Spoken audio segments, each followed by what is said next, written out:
Welcome to the Inspire to Invest podcast, where we're sharing stories from real estate investors and how investing has changed their lives.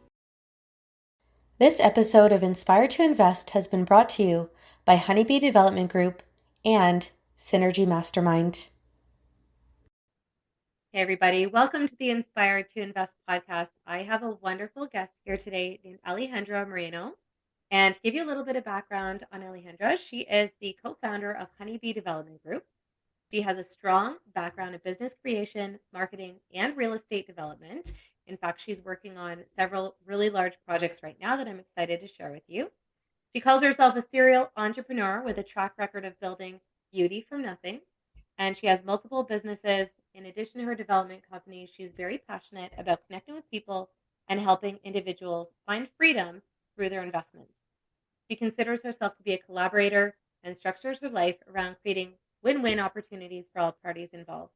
Alejandra created Honeybee Development Group with her partner Mimi Faye, and together they have a vision to create an impact-driven boutique development company with land development projects across British Columbia and Alton, Ontario. So without further ado, welcome Alejandra. Hi, Serena. How are you today? Thank you so much. I'm great. I'm really excited to be here. Great. And You here.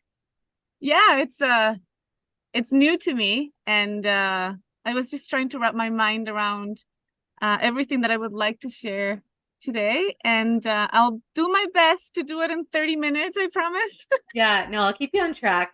So I guess just to get things started, obviously you've got this really robust resume and experience, but where did you start initially? Obviously, I'm sure real estate wasn't always a part of your life. So what were you doing before you became this big, illustrious land developer?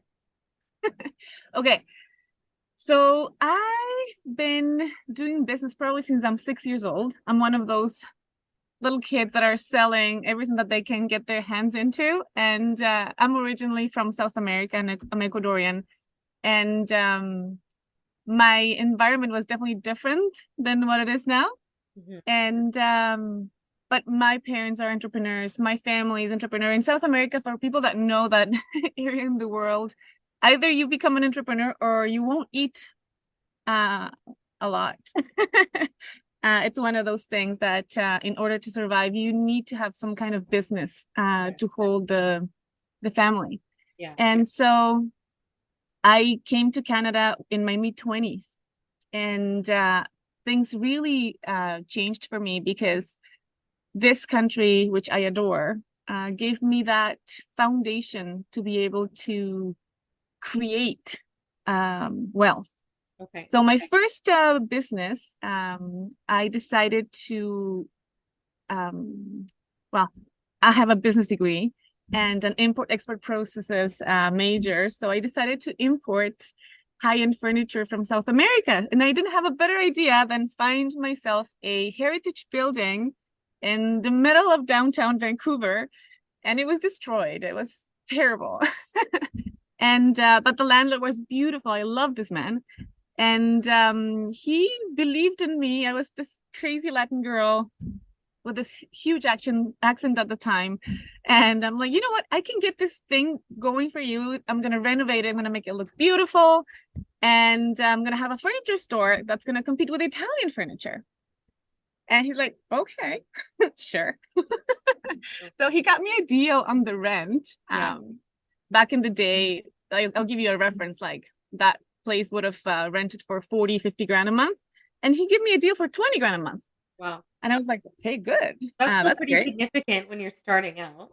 Yeah, but I knew that the product was strong, and I knew I could compete with the Italians because I was fortunate enough to start this operation in my own country. So I had my mentors that created this product in South America.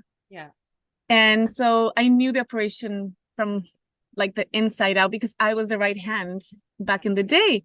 Yeah. And so I had saved 100,000 at the time, and this business needed $500,000 to get started. Yeah. And then I woke up one day and I told my husband, super excited, oh my God, we have the product, we have the place, we only need the money. And my husband laughed and he's like, you're crazy. I'm And sure I'm he's like, still saying that today. yeah, he keeps saying the same. It's just that the projects are different and definitely on a larger scale, but Yeah. he keeps thinking the same. He still loves me after 20 years of marriage, so that's good. Um, and so within a week, the universe or the energy of Mother Earth, whatever you want to call it, helped me reach people that would believe in my project the way I did. And I raised my first $500,000. Yeah. Um, and and up until now, my partners are amazing and we had an amazing journey together. So story short, we only had 3 months of money for operations, and it was a super high risk endeavor. Yeah. So from like bringing all the inventory from South America, customs thought that they cut half of my furniture in the beginning, all the showpieces, because they thought I was bringing drugs or something. It was Oh hilarious. gosh. So I have so many stories. You know, Serena, I'm a storyteller. I can tell you like a bazillion stories on that end. Yeah. But we pushed through. We were profitable within a year and a half. A lot of work. I can one day show you all the pictures. So I put my hands and soul and everything that you can think of on that project. I remember I did the count and I worked for 7 months straight, Wow. 16, 20-hour days. Like I didn't even feel it because it's for me, it's not even work. I love what I do. Yeah. So that's how it started. And I'm gonna fast track because we have half an hour. So Yeah, and what I want to know is like, how did you bridge obviously from that's the, and a I love furniture store into real estate?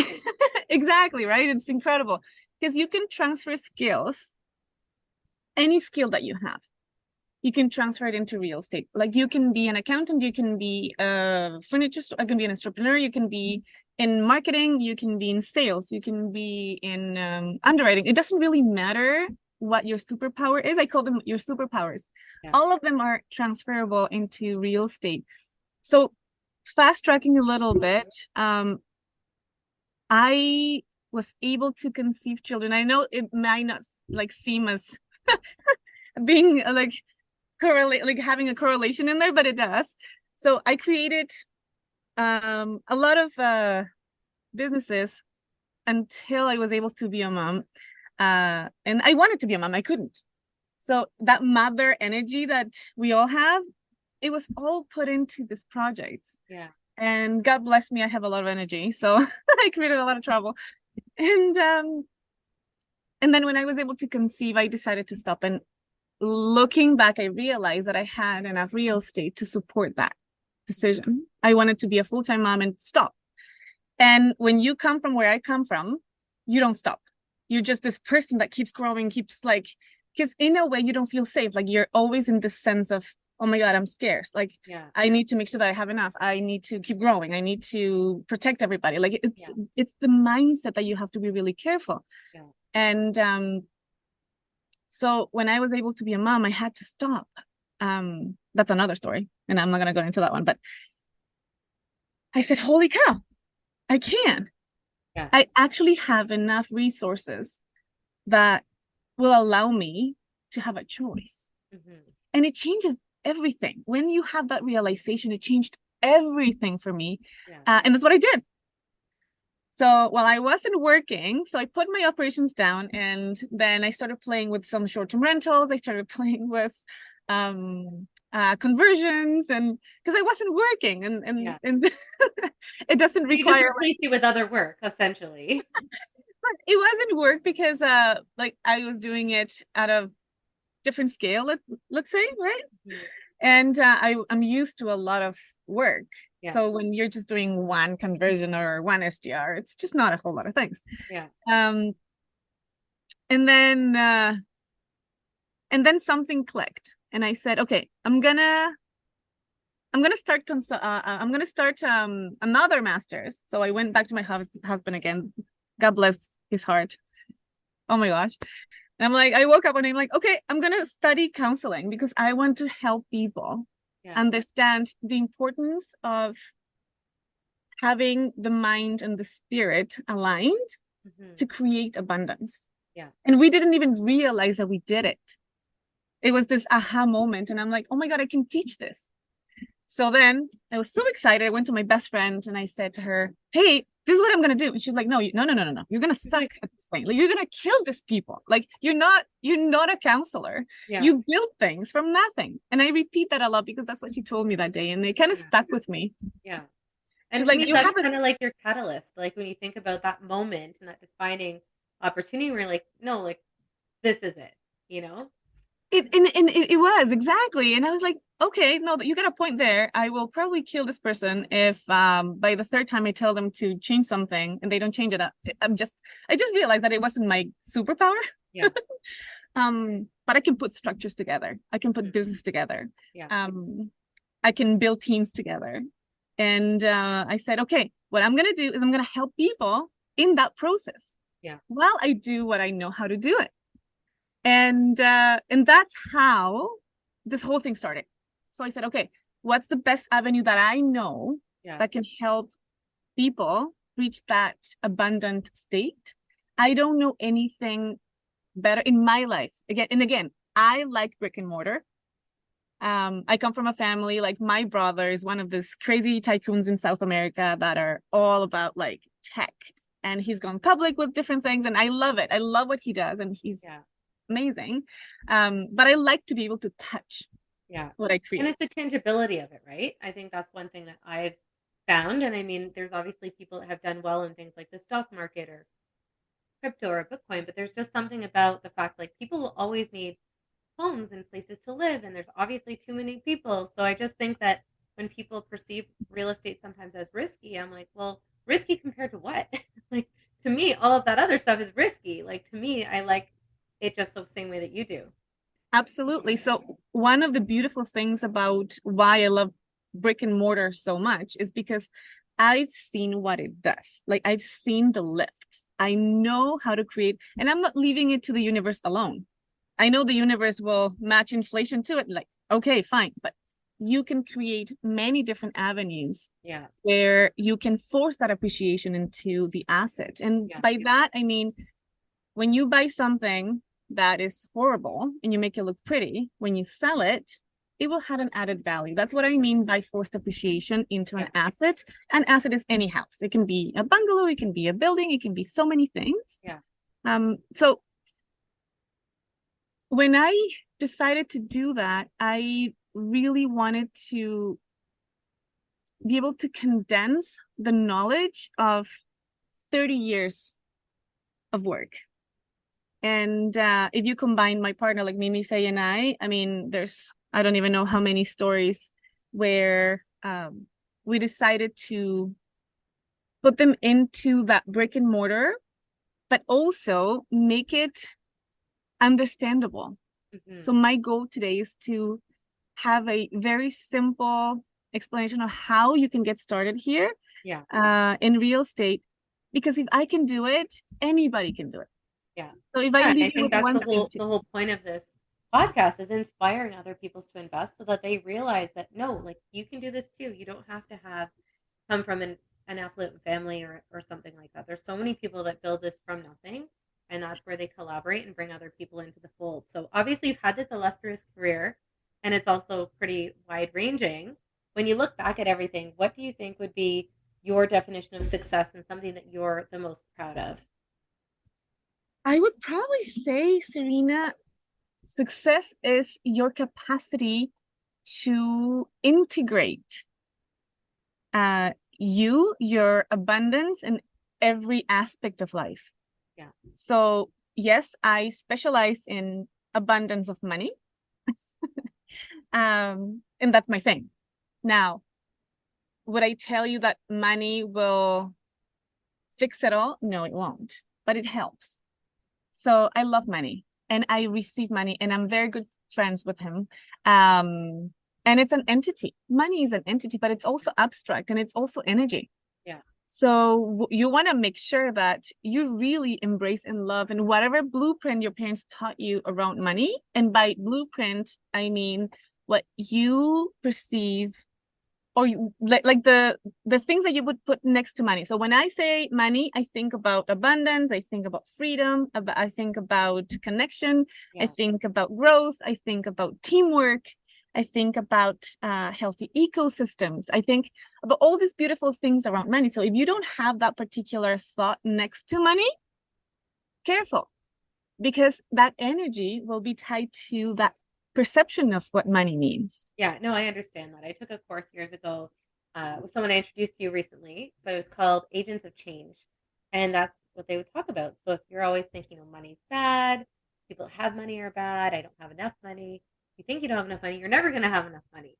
And, that's why they statistically, they talk about, the lottery winners that go back and they're broke again in 5 years. And just a lot Exactly. of it comes down to mindset and management and things like that. So I think it's important to obviously have that right approach. But yeah, everyone's got their own ways of looking at it. But it's important to kind of check yourself and make sure your mind's in the right place. Oh, absolutely. And how do you get started today? So I'll tell you a very simple recommendation for people out there that are like, okay, great, this sounds amazing, and it's all woo, and it sounds great, like, and it wow, and no, it's not like that. It's very simple. Yeah. There's this bank that did this marketing ad, and I love what they say. It's like, you're richer than you think. You have no idea how many people I talk to every week, and I can find them in their own financial structure, like thousands of dollars available that they could actually leverage on what they have built. And it baffles my mind. Like, it's just absolutely mind-blowing to see that they just don't know how. So when I say you're richer than you think, I'm not only talking about assets, which, of course, so if you have a house and then you have a little bit of equity in your house, that's gold. And you, Serena, know very well the power of private lending. Mm-hmm. So for people that don't know much about what private lending is basically having the capacity to lend your money to somebody that can work it for you. And you have a particular percentage or interest in a particular term or time, right? So that becomes a contract where you say, okay, I'm going to give this person $10,000 and this person going to pay me 15% simple interest for a year. So a lot of people don't know that that's available. Yeah. Yeah. I mean, I would say when I first learned about it, I was like, what? And like we were talking about earlier, I forced appreciation on my primary residence. Not that I wasn't even on my mind. It was just, we bought this house. It was kind of dated. We just wanted to fix it up for what we liked. And I think we spent $30,000 or $40,000 in renos. We had it reappraised a couple of years later, and it appraised 150,000 higher than what we bought it for. Then I was able to use my home equity line of credit, and I used that to buy my first rental property. And then obviously as time passed, that doubled in value. I used that to pay off my mortgage. Then my HELOC went through the roof. And now that's what I've been using to invest with for the last 5 years. So it's not that I had, a giant chunk of cash sitting in the bank, but I used what I had access to. And I think that's important. Like, people should obviously, you want to have the good debt, right? You want to be in debt on purpose. And as long as it's income earning debt, then obviously that's smart. And also the interest is tax deductible. So I think all of that's important, but it's all been learning, right? So I mean, when I first bought the house, I never would have even realized that you could access the equity to invest in that way. So I think sometimes people just, through learning and through networking and stuff like that, those opportunities will become clear. Absolutely. So I'll give you an example. I was talking to my son's teacher the other day, okay? And I think a lot of people really can't quite put one word into me. Like, they're very puzzled about me, and I'm very rambunctious, and like, I'm everywhere, and I have this persona, right? Yeah. And so the teacher's like, so what is it that you do again? I'm like, oh, I help people create abundance through real estate. I'm like, what does that even mean? And I'm like, Yeah. okay, so you want more money, right? Yeah. Okay. Do you have savings? Not a whole lot. I'm like, okay. Do you have a house? Oh, yeah, of course I have a house. And it's almost paid out. Can you imagine? I've been paying this thing for 20 years. And I'm like, okay. And I'm grabbing my hair, like, right now I have a ponytail, but I wanted to grab my hair. And I'm like, okay, so how much is your house worth? Oh yeah, it's somewhere about like 2 million. And I asked her, how much do you have like in your mortgage? And she's like, oh, I think I have like 100,000. Yeah. And So for people that don't know why, if I could, I would pull my hair out. And she's super concerned about having to sell her house because she's reaching retirement, and she loves her house, and she thinks that she needs to renovate it a little bit, Yeah. and downsize. Yeah. And Yeah, she but doesn't that's the want to thing. do. People really just don't know. They just don't know. And I mean, I would say what you're talking about reminds me of something that I was at my daughter's ballet class, and this woman's talking to the receptionist, kind of complaining, I work part-time. They keep booking her on dates that don't work. And, her kids are really busy and the this and the that. And I listened, and she's complaining and complaining, and like 15 minutes passed. And finally I was like, do you mind if I just talk to you for a minute? Like, I've been listening to what you said. I said the same thing. I was like, she's a little bit older. She's obviously working part-time. Her kids were maybe in their teens. And I was like, do you and your husband own your home? Well, yeah. And I said, well, there could be ways you could be making money. You don't have to go worry about like scheduling your part-time job around your kids' activities. And they just look at you like you're crazy. But I think that's the thing. It's like, I think there's something really beautiful about being in this position where you can share those opportunities and share that knowledge and just let people know that there is an easier way. And obviously you have to start with something, in some respects, but there are options out there. And for people that can't be active, maybe they don't have the skills that they don't want to, like, there are options to be that active person like you are, or the people that want to be the passive, and they obviously intermingle and support each other, right? Of course.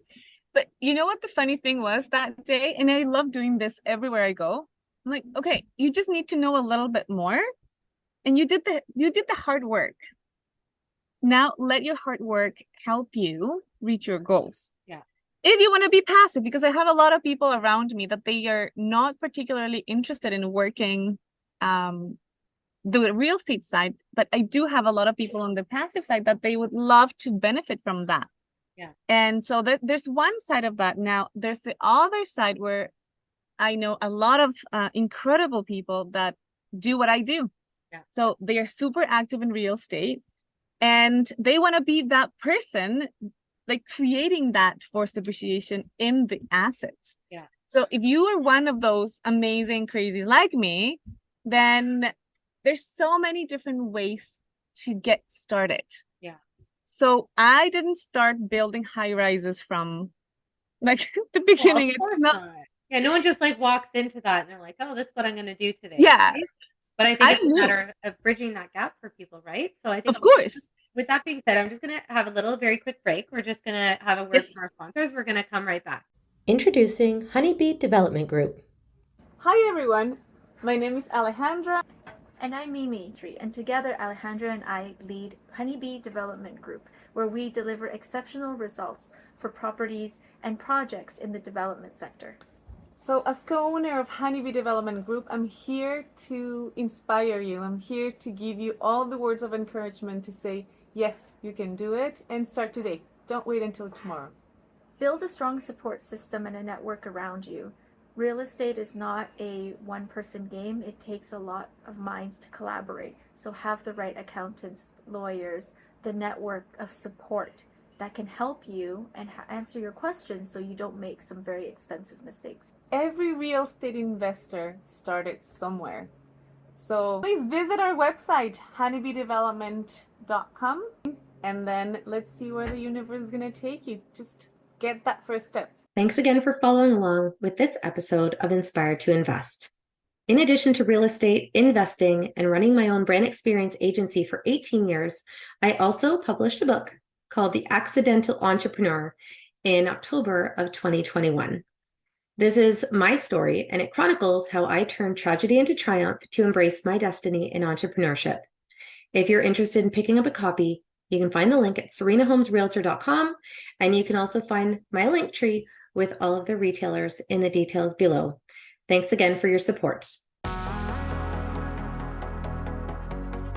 Are you interested in taking your real estate investing business to new levels? Do you want to be a part of an elite group of real estate investors from across the country? Would you benefit from a network of highly motivated individuals to help you with the resources and accountability you need? Enrollment is now open for Canada's #1 real estate investing mastermind, Synergy Mastermind. For more information and to secure one of our remaining spots for Synergy Mastermind, apply now at synergymastermind.ca.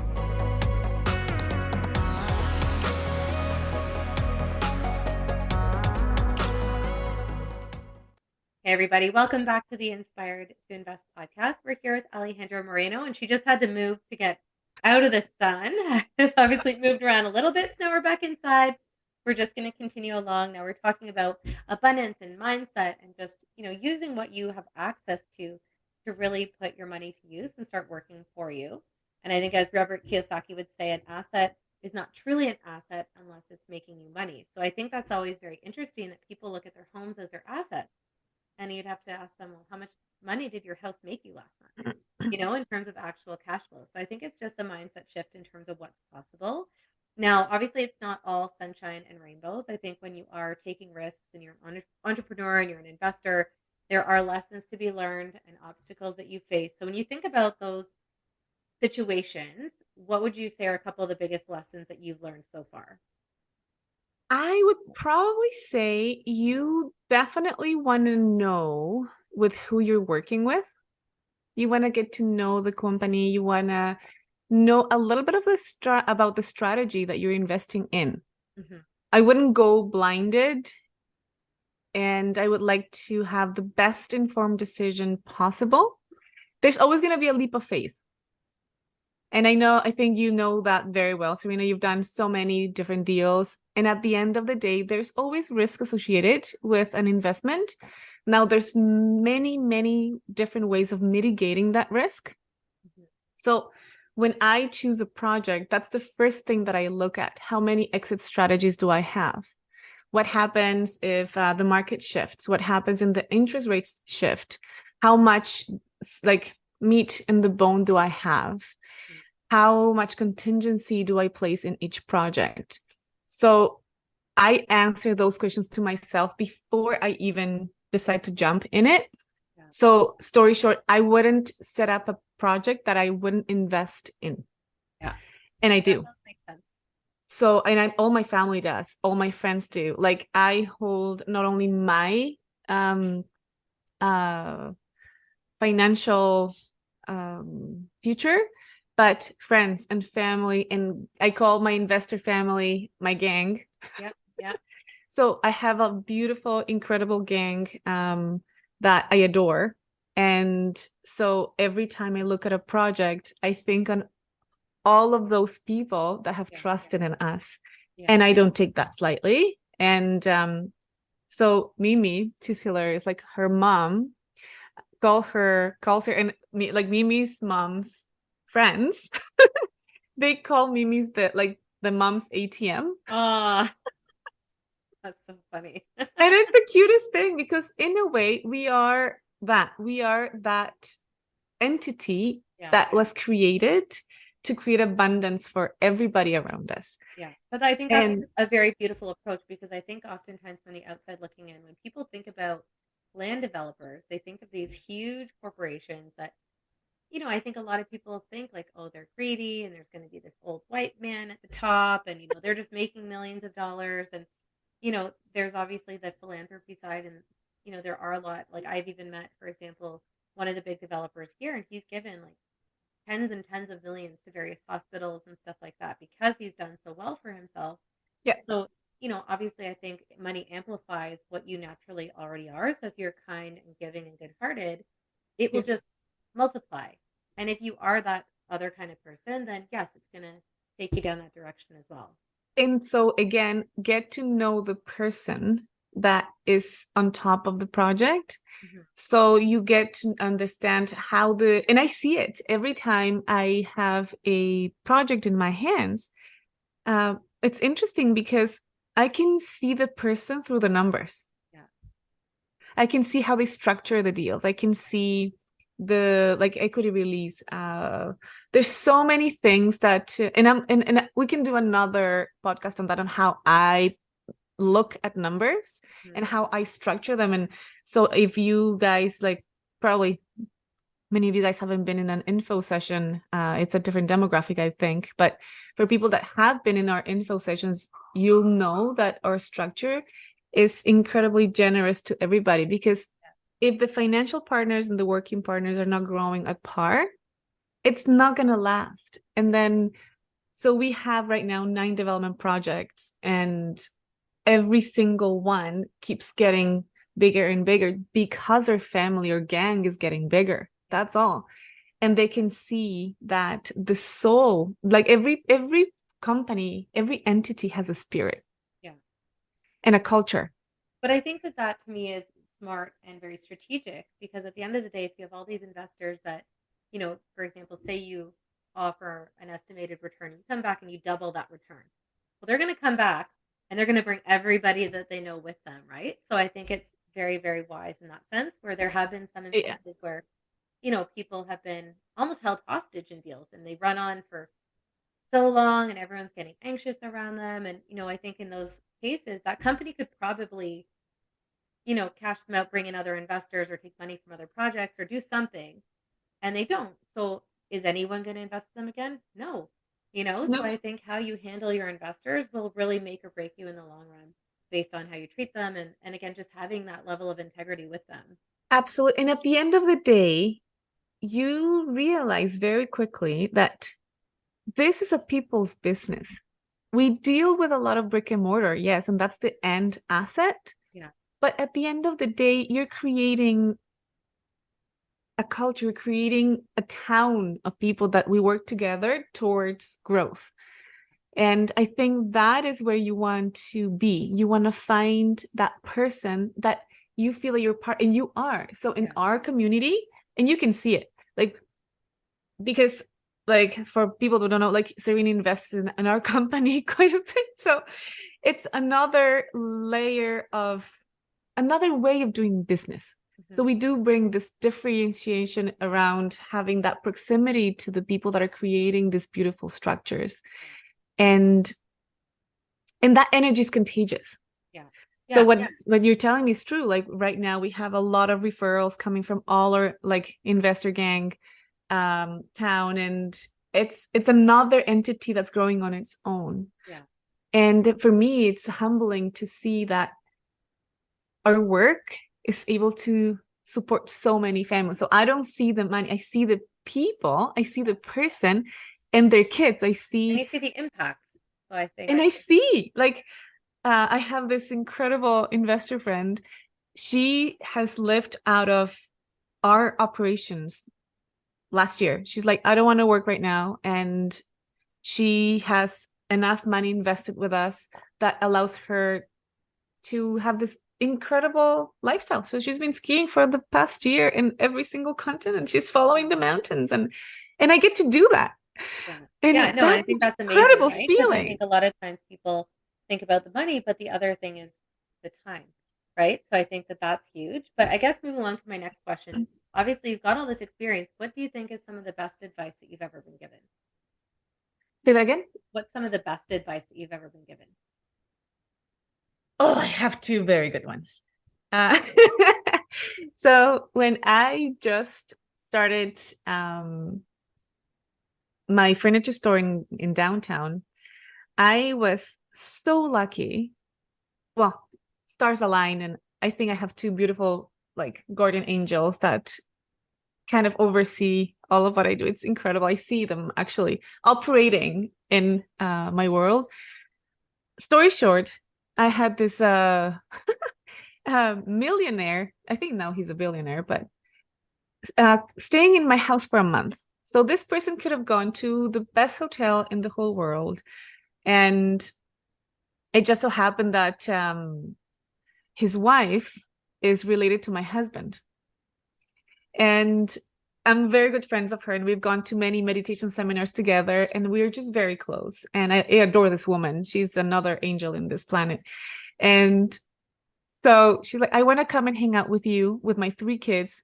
And I'm like, I have a tiny, like 2-bedroom apartment in like Cambie and 16th, but yeah, sure. Why? I have a bunk bed. Like, and no, why? But they spent a month in my house. And so this person, and I've been thinking about him a lot, he doesn't even know what he created in me. And so I was talking about my project and like working 7 months straight and all this and that, and and I was so proud of that hard work, because I was taught to work that hard. Yeah. So it was almost like a sense of identity. Like if you don't work that hard, like your sense of worth is just not there. Mhm. So you have to be careful with like what you think, really. Yeah. And this guy came to me and he was so kind. And he said, you know, your business will be as big as your brain. And as your brain gets bigger and you have a bigger envelope where you can hold more, then your business will grow more. Mhm. And it hit me like a brick. Like, I can't explain what happened, but it was this moment where I'm like, everything that I was taught, everything, like the poor dad, rich dad it's a thing. Okay. I love this, you know, guys, people. Don't do this. Okay. So if you do this, okay, just try to do this. It's gonna come off again, and then we're gonna do this again. Okay, guys. So when I realized that my blueprint or how I was raised, what I was taught was limited. Yeah. And yes, I did well. I was in my mid-20s. Yeah. People think, and my husband always says, I don't know if you were brave or stupid or something, probably in the middle. And thank God it turned out okay, right? And all the work behind it and all the brains behind it. But so whatever you have in that head of yours, like really look at it and see what are your beliefs.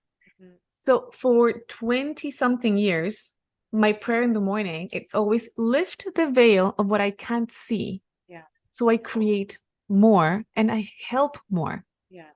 And I see it every time. So that was one of the most powerful things that were taught to me. And I will be forever grateful for that one conversation. And the other one, when I started this, I have my mentor, I have multiple mentors actually. Yes, get a mentor. Yes. Hey, get a mentor, or 2 or 3 or 4. And one of my mentors, I was like, oh my God, I'm so tight and I'm doing all this and you need a team, so hire. Oh, but I'm so tight, my budget is so tight. And then you need to hire. Yeah. But what are you talking about? Like everybody, and then in my perception, yeah, my mindset at the time was just at that stage where I said, no, I'll pull enough and then I'll make sure that we're okay. And then they're like, no, it works the other way. Yeah. You don't have money. You need a team to make money. Yeah. Yeah. And Wow. you need to free yourself up to bring in more opportunities. So that was one of the biggest changes that I had in my business when I had one of my coaches. And, you know, he was very generous with his time. We actually spent 8 hours at his cottage for our first meeting, and he deconstructed my entire company. And he's like from everything, like finance, business. And my first task was to hire a bookkeeper, because he's like, you know, you're spending anywhere from so much time to a couple days a week on this. Like, I'm not even a bookkeeper, so I'm like suffering and struggling through it because I don't even know how to do it the right way. And my challenge was, how do I communicate all these people that we're paying? Because it could be a couple people or it could be hundreds of people, right? So we developed a system to basically communicate that to the bookkeeper. And then, you know, there was a little bit of growing pains with it. But then I went from, you know, hours to days, a week, to like hitting a button and just transferring money. So our sales doubled that year. And then they continue to grow like 30-40% year over year for every following year, because I wasn't wasting time on something I could be paying someone to do. And I was freed up to focus on the things that really matter, like building my team and bringing in sales, right? So I think that's incredibly important. You're not the first person to talk about the importance of team, right? Absolutely. And then I think the third one, he was the kindest person to teach me about investments. Yeah. Okay. So one day he said, do you know what I do with my kids? He didn't tell me to do it. He taught me what he was teaching to his kids. Mm-hmm. And so what he said is, okay, I helped them to grow $1,000. And I told them, if you save this money, it's saved. But if you invest with me and grandpa, we'll give you $100 every 3 months. And then it was this whole thing. It was this beautiful game. And I do this with my kids now. Yeah. Yeah, but it comes down to financial literacy, right? And I think that's one of the It's so biggest gaps right now simple. with not only just children, but society in general, right? Like it blows my mind that we're not teaching this in school. Like people are coming out and they might know about They have no idea. geography or geometry or like all these things that really like unless you're in a very specific niche, you're never going to need any of it. But they don't know how to budget. They don't know how to manage money. They can't hold on to money. They don't know how to. They don't even understand the concept of investing in some instances, right? So I The think concept that, is so foreign, and it was to me. yeah, And I told Mimi this one day, and we were talking about it. It's like so fun in my 20s. In my family, like my nook, they never taught us this. Like they were always like surviving, like a lot of like well, my issues family's and the problems. exact same way. Yeah, I mean, I don't think that that's uncommon, right? So I It's think that not. you're the people that can be the trailblazers in the sense that you want to inspire people to continue to invest and learn and grow because otherwise, you can't in this day and age really depend on a job to serve you. And if you lose your job, if you get sick, Yep. if a life event happens, like Yep. no, it's investing that's going to support you, not your job and just like a regular place of employment. So I guess with that said, obviously we've talked about a lot of different things. What is next for you? Like where do you see your path going with Honeybee? So my goal is super simple, and I'm completely laser focused towards my goal, and I don't budge goals. So my goal is I will build 10,000 doors and 10 hotels in 10 years. And so that's the goal. So that's next for me. So I have multiple projects that are in place and multiple projects that are coming that are aligned with that goal. And the reason why I decided to put that particular goal is I love brick and mortar. I love the people that are in brick and mortar. I can support humans in the process. Yeah. And not only the suppliers, providers, employees, investors, but also the people that will live there. I'm an immigrant. Yeah. I'm first generation, friend. So I see how many people come in here and they don't have a place to live, or they have bidding wars for rents, or there's just not enough inventory. Yeah. And I just saw this thing, and it's like, where did all the houses go? Like, there's this whole question, people, where? right? So I think that we can't keep up with the population that we can't keep bringing up. in immigrants to service. I think certain parts of the economy that maybe people who are here already don't want to do, or they're losing some of those skills and those trades and stuff like that, right? So I think when There's it so comes to many. real estate for people who are interested in investing, I think development is probably one of the best courses of action that you can consider taking, just because there is such a need for it, more so than just flipping a property or even It's not only, everyone has their niche, but that's really where the huge opportunities are. And I think from depending on where your journey is, so, and I see this a lot. So when somebody is in a state of scarcity or need, you can't see more than you. Yeah. So the first thing that you need to do is put the mask on and help yourself. So yes, you're richer than you think. So with the assets that you have, do something. I don't care what it is. And learn. Like, and do something the right way. Not just go shopping. Yeah, no. Yeah, you obviously. need to create wealth. Like, so you need to learn. So put that mask on and then get to it. Yeah. And then when you come into this place of comfort, right, you can choose to stay there and just cruise. And then what happens is that there's a sense of purpose. And that's an incredible place because, yes, when you're comfortable, you get a choice. And I was there when I was 36. And that was an incredible, amazing feeling. And I was so grateful. Like, gratitude is so powerful. Yeah. But you can only drink so many margaritas, man. Like, it's crazy. I think everyone needs a sense of purpose, right? You do. For both of us, when you have small children, that's an appropriate time to take a pause and enjoy that time, because it is very fleeting. And absolutely. Then you kind of regroup and then decide kind of where that next step is. And that's when I think... and I talk to so many incredible people that are in different seasons. And so I always ask, somebody that I meet is, okay, tell me what your season looks like. Yeah. And so for me, it doesn't even feel like work because I'm completely aligned with what my legacy is in this world.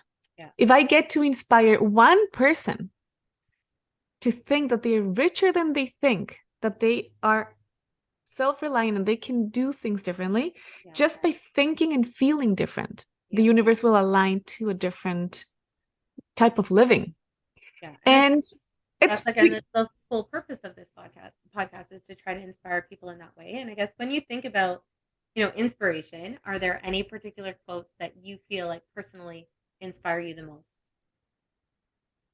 Inspiration post, I would probably say, I don't know post, like, again, I'm ESL, right? But I can give you one that it resonates with me, and it starts with gratitude. Mm-hmm. So if you're in the capacity to be in whatever season you're in, whatever life situation, there's a lot of suffering, there's a lot of sorrows, there's everybody.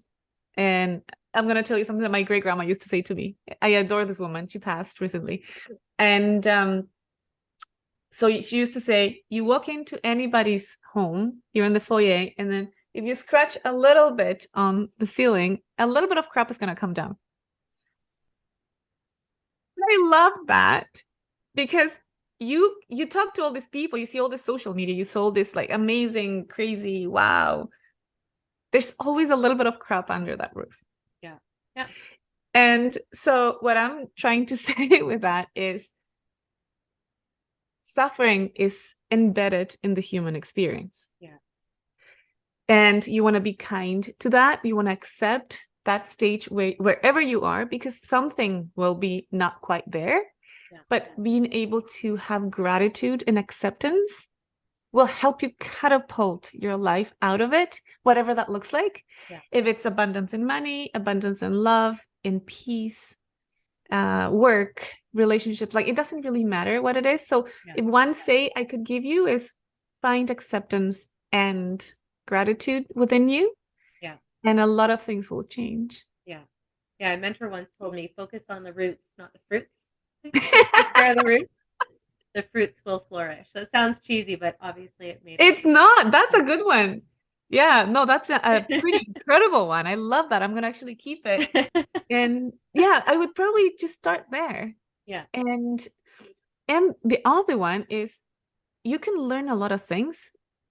You cannot unknown something. Like you cannot take knowledge out. So hopefully when you listen to this, you know already a few more things that have helped people that are in a state of choice or in a state of purpose. Yeah. So you cannot unknow something. Yeah. So do something with it. Yeah. Just take action. Yeah. So I see a lot of people in this paralysis analysis stage. Well, there's a lot of fear. There's a lot of fear. I mean, there's even people I know that I've talked to, about the options available, and it could really help them.